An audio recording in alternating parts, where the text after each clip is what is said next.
Hello friends, this is Tim Collins, coming to you again with our weekend word. Today I want to talk about a very familiar verse that we often quote from Isaiah 54:17. No weapon forged against you will prevail, and you'll refute every tongue that accuses you. We often quote that. No weapon formed against you will prosper, the King James Version says. So when we're attacked, whether it be by spiritual enemies or even earthly enemies, we know that no weapon formed against us is going to have any effect because God's on our side. But I urge you, don't just take that verse, that little passage, go through, read the entire passage, at least the entire 54th chapter of Isaiah, because he's talking about how he will restore Jerusalem and how he will protect Jerusalem, which of course we are the spiritual Jerusalem, we are the spiritual children of God. He says in verse 13, Isaiah 54:13, all your children will be taught by the Lord, and great will be their peace. In righteousness you will be established, tyranny will be far from you, you'll have nothing to fear. Terror will be far removed, it will not come near you. If anyone does attack you, it will not be my doing. Whoever attacks you will surrender to you. What a promise. God says, I'm not going to attack you. God says, I who could destroy you, I will not attack you. Whoever attacks you, he does promise, will surrender to you. Those enemies who attack you will eventually surrender to you. He goes on in verse 16, see, it is I who created the blacksmith who fans the coals into flame and forges a weapon fit for its work.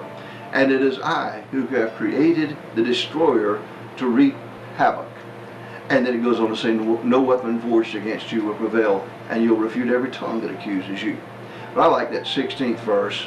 It talks about a blacksmith forging a weapon that he is maybe used to destroy the people of God. A blacksmith is forging a weapon to be used against God's people.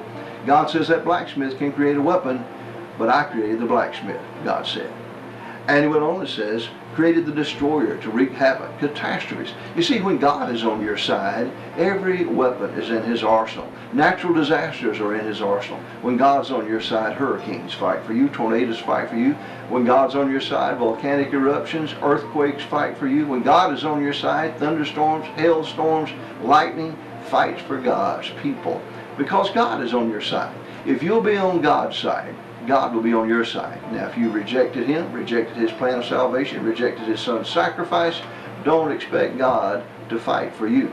But if you'll be on God's side, if you'll accept what he has provided for you, he'll be on your side, and no weapon formed against you will prevail. Everything that comes against you will be destroyed because God is almighty. God is all-powerful, and everything is in his hand to work for you. And I like the last line of that 17th verse.